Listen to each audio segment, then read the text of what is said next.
A morte de Clesão expôs as vísceras da República Pútrida, que se transformou a República Brasileira. Nesse âmbito da morte deste inocente que estava em poder do Estado, existe um âmbito imenso de responsáveis. E eu pretendo dar nome aos bois nesta edição.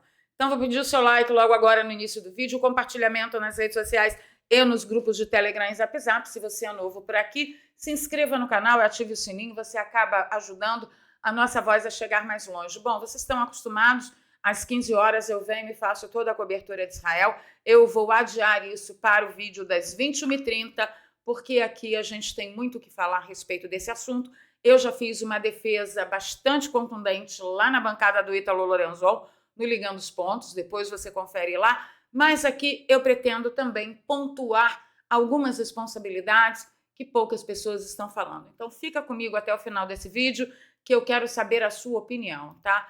Vamos começar falando que hoje pela manhã teve a audiência pública para falar, né, da nocividade das picadinhas, presidido pela Bia Kicis, e ela pediu 1 minuto de silêncio pela morte do Clesão, que aconteceu ontem na Papuda. E aqui eu quero mostrar para vocês como foi gravíssimo, seríssimo, o STF ou quem quer que seja não ter dado a menor confiança para o que orientou a PGR. O relatório médico do Clesão está aqui, ó. Paciente de 45 anos acompanha na reumatologia há cerca de 8 meses por quadro de vasculite de múltiplos vasos e miosite secundária à Covid-19, permaneceu internado em 2022 por 33 dias, submetido a pulsoterapia de corticoide, antibiótico-terapia e, após alta hospitalar, estava fazendo uso das seguintes medicações, tais e tais. Em função da gravidade em quadro clínico, risco de morte pela imunossupressão e infecções, solicitamos a agilidade na resolução do processo legal do paciente, até pelo risco de nova infecção por Covid, que pode agravar o estado clínico do paciente. Possuía consulta no ambulatório de reumatologia do HRT, agendado para 30 de janeiro de 2023, às 13 horas, mas não compareceu devido ao impedimento legal, não comparecendo à consulta também no dia 27/2, devido à mesma situação. Necessita manter o acompanhamento médico contínuo e uso das medicações prescritas de forma correta. Está ali a profissional, a médica, doutora Tânia Maria Leite Antunes de Oliveira, tem o CRM dela, tudo direitinho. Essa era a condição do Clesão do Ramalho. Esta era a condição. Então, quem matou o Clesão? Quem matou o Clesão foi quem menosprezou esse tipo de relatório médico. Para início de conversa. Essa notícia, gente, é tão grave que o Brasil está ficando meio que amortecido com os absurdos que estão acontecendo no Brasil, porque são tantos que a gente não sabe nem para qual direção que olha primeiro. Mas isso foi tão importante que a notícia reverberou internacionalmente através do canal 24, Visegrade. O Clériston Pereira morreu, né? Morreu na prisão do Brasil. Estava em prisão preventiva há 10 meses por ter entrado no Palácio Presidencial em 8 de janeiro de 2023, coisa que não aconteceu. Ele foi preso no dia seguinte. Ele sofria de inúmeros problemas de saúde, razão pelo qual seu advogado pediu a prisão domiciliar, mas pessoas não ouviram nem o advogado de Clesão e muito menos o relatório médico. No mesmo horário em que o corpo de Clesão estava aguardando a ação do IML para ser liberado, né? O Lula estava condecorando várias pessoas, inclusive do judiciário, que supostamente se fez de cego para a condição delicadíssima de Clesão na cadeia, tá? Continuando aqui, o jornalista Eli Vieira, ele listou 5 pontos onde pode ser considerado abuso de autoridade do STF no caso de Clesão. Abuso número 1, o STF não é juiz natural, nem do Clesão e de nenhum dos 1000 e tantos réus dos atos do dia 8 de janeiro. O STF não é juiz natural. Ponto 2, a culpa coletiva, tanto supostamente do STF quanto de outras pessoas que nós vamos abordar ainda neste vídeo. 3. Prisão preventiva injustificada. Você só prende preventivamente, para brecar, impedir, né, o crime continuado, se a pessoa está destruindo provas ou se ela é uma ameaça ao bom andamento do processo. Na minha humilde visão, Clezão não se enquadra em nenhum desses formatos. Ele não ia continuar tentando derrubar a República, ele não ia fugir e ele não ia ameaçar o bom andamento do processo. Ele é um homem sem condições pré-criminais. Ele não tem ficha, ele não tem mancha. A capivara dele é limpinha, era limpinha, não é? Então no artigo 3, no item 3 ali, Clezão também não se enquadrava. Portanto, abuso, supostamente, do STF ali representando o judiciário.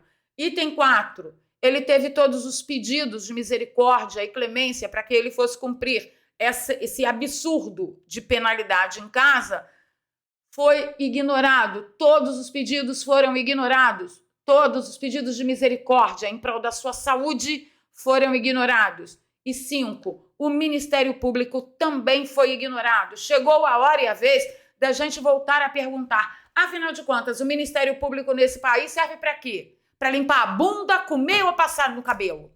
Para que serve essa bosta? Fecha logo. Fecha e já admite, nós somos uma ditadura. Tira a palavra democracia, tira a palavra república democrática da Constituição Federal. Parem de chamar brasileiro de idiotas. Parem com isso.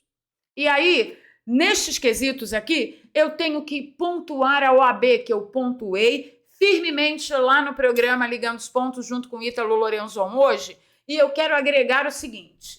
Meu amigo, minha amiga, como que eu vou ter alguma esperança de que a OAB, que se pronunciou dizendo que vai investigar o caso de Clezão, porque até há pouco estava dormindo debaixo da saia da própria mãe, mas como eu posso ter alguma esperança de uma entidade como essa ter alguma noção do que está acontecendo no Brasil ou não ser partícipe, agente, promotor do que está acontecendo no Brasil? A OAB virou uma pocilga. Como que eu vou acreditar na competência de advogados que se deixaram dominar por um regime totalitário dentro da própria OAB, onde, se o advogado não paga a mensalidade abusiva que a OAB cobra, ele é impedido de exercer a própria profissão. E isso acontece num país livre. Livre! E quem foi que permitiu isso? Os próprios advogados que, por motivos uns ou por motivos outros, se submeteram a essa tirania. O país é livre, mas se você é advogado, você só exerce a sua profissão se a OAB quiser que você exerça. E para que a OAB queira, você tem que pagar aquela taxa pútrida lá, aquela taxa abusiva. Se você não pagar a taxa, você fica impedido de acessar os processos de seus próprios clientes. Como que eu vou ter algum tipo de esperança em gente que se deixou dominar por tão pouco, por tão baixo, por tanta vileza? Portanto, você, OAB, para mim, representa o fiofó da cobra, o pó do cocô do cavalo do bandido. Vocês não conseguem pôr ordem nem dentro da OAB, nem dentro da própria entidade, cujos princípios, os primórdios, trouxe sim muita honra, muita elegância, muita clareza, muito profissionalismo, muita potência para essa classe trabalhista, mas que com o tempo foi jogado no lixo com essa tirania. Todo advogado é um cidadão e, como cidadão brasileiro, ele deveria ser livre sem ser colocado nenhum tipo de cabresto como impedimento de exercício da livre profissão. Então, eu não acredito nessa declaração de que a OAB vai investigar, precisa investigar agora, ou vocês já estão de olho na próxima eleição? Raça de víboras e bando de vagabundos. Seguindo aqui, a gente não pode deixar, de falar do bonitão das Forças Armadas. O Facuri trouxe o seguinte: eu não consigo crer nas palavras desse senhor. Ele diz que agora ele quer investigar, porque parece que também quis investigar agora. Nunca vamos esquecer, continua o Facuri, dizendo que esse homem disse em 31/12/2022, sem parecer nem um pouco preocupado, proferiu aquele patético discurso de boas-vindas pela alternância do governo, afirmando estarmos em uma democracia punjante. Pum, é de pum mesmo, de peido. Tá? Eu não falei errado, não, é de propósito. Ah, e tem mais. Não foi esse senhor que, depois do 8 de janeiro, saiu correndo para defender aquele general pérfido e covarde que se gabou de ter prendido mais de 1.000 pessoas inocentes numa praça enquanto estes pensavam que estavam sendo protegidos? Até levou uma escovada do seu colega, do senador Jorge Seife. Seus colegas comandantes têm corresponsabilidade pelas prisões injustas e ilegais e pela morte de inocentes. Sim, eles deveriam responder juntos, todos juntos. Abro aspas aqui para a declaração do general Cusão. As pessoas achavam que estávamos isolando as praças para protegê-las. Esse é o entendimento normal, num país normal, de um povo normal a respeito de suas forças armadas, se elas fossem forças armadas normais, dentro da normalidade, dentro da honra, dentro da decência e dentro da dignidade. E ele continua. Eles achando, né, que nós estávamos isolando a praça para protegê-las e foram dormir. No dia seguinte, diz ele, cheio de orgulho, nós prendemos mais de 1.000 pessoas. Certinho? E agora, o general Mourão está lá dizendo que precisa ser investigado. Ele tem coragem? Ele tem coragem? Ô, democracia punjante, de peido, de pum. Você tem coragem mesmo, Mourão? Cala essa boca, seu oportunista de 5ª categoria. Vamos seguir aqui. Aí eu fiquei sabendo que agora senadores e deputados estão em reunião para discutir o impeachment de Alexandre de Moraes. Todo mundo sabe que no caso de impeachment, quem é que pauta? Quem pauta é o vagabundo do Senado, que ocupou o lugar da Dilmanta, porque lá em Minas Gerais ficou assim sem opção. Ou era Dilma para o Senado, ou era Rodrigo Pacheco. Inteligentemente, como nunca se tinha ouvido falar de Rodrigo Pacheco na vida, Minas Gerais votou em Rodrigo Pacheco, neste vagabundo, que, aliás, eu tô bloqueada, tá, nele, aqui, ó. Deixa eu mostrar. Aqui, ó. Eu estou bloqueada, ó, desde o ano retrasado. Essa aqui é a democracia deste vagabundo que senta em cima de um monte de pedido de impeachment, que submete todo o Congresso às atrocidades que vêm da onde a gente sabe muito bem que vem. Vagabundo. Seguindo aqui. Esse vídeo vai cair. O seu Joaquim Teixeira, como não poderia deixar de ser, ele fez uma trocinha. Urgente. Oposição acaba de se reunir para dar início ao pedido de impeachment ao ministro Alexandre de Moraes. O juiz Alexandre de Moraes vai julgar o caso na próxima semana. Quer? Né? Pois é. Seguindo aqui, a gente tem o Oi Luiz fazendo uma troça também, porque brasileiro é desses. Ele dá o recado através do bom humor, que neste caso é um humor amargurado, tá? Moraes pede informações sobre morte de bolsonarista no presídio e o Oi Luiz diz: provavelmente vai aumentar a pena, porque morreu sem autorização do Moraes. É o humor amargurado do brasileiro. Então, assim, gente, trazendo vocês aqui para pertinho, hoje não tem propaganda, não tem nada. Hoje vai ser no seco mesmo. Passou da hora dos parlamentares fazerem o que eles foram eleitos para fazer, que é voltar à ordem nesta pocilga que nós passamos a chamar de Brasil. Esse pardieiro, Casa da Luz Vermelha, casa de póquita governada por sacana, como dizia a minha falecida vozinha. Isso aqui virou uma zona, uma bagunça.